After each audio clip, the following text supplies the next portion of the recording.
When I was a little girl, I used to finger paint flowers and butterflies on anything I saw fit. Sometimes it was a wall. Other times it was the watercolor paper my mother oh so graciously laid out in front of me. "Don't make a mess," she'd always say.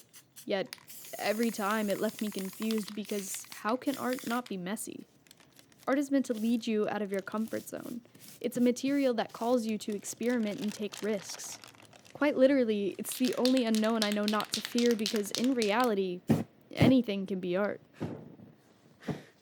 It's a versatile substance, one that courses through my veins and seeps into my truth. It wraps me up in a blanket of warm colors and perspective, illusion and experimentation. Art is something that's supposed to jump out at you. Like a child's begging for attention, it tugs at your heartstrings, immersing you into a completely different world. I don't like to think of art as a hang-on-the-wall type decoration. It's an adventure and escape all in one. A chance to show yourself and share your message to the world.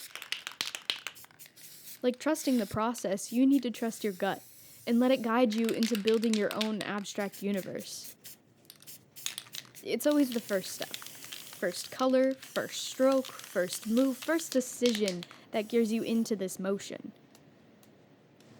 Risk is the most important aspect of art, and without it, the greats wouldn't be considered great. Art would simply be a mediocre expression falling into the fingertips of simplicity and monotoned creativity.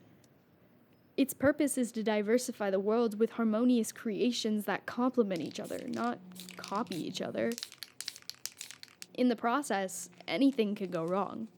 Troubleshooting becomes your best friend, and you cling to that talent you've always sworn to have. Don't fail me now. Please don't fail me now.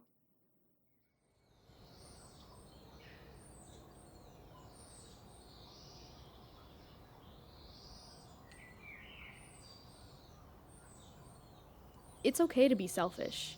Take time to learn your desires and decide who you want to be in this world. Work on yourself before you work on other people because, at the end of the day, the only one who can truly fail you is yourself.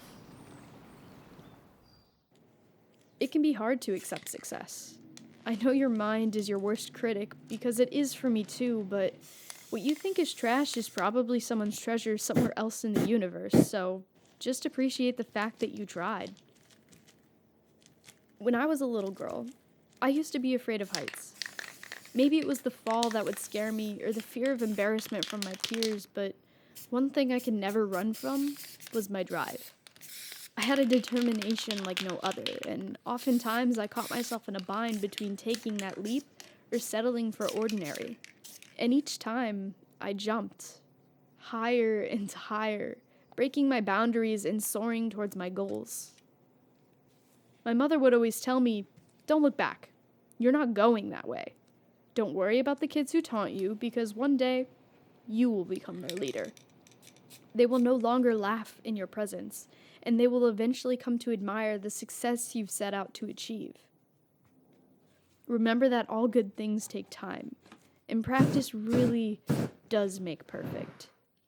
You just have to be persistent. Regardless of what your mind screams at you, take the risk.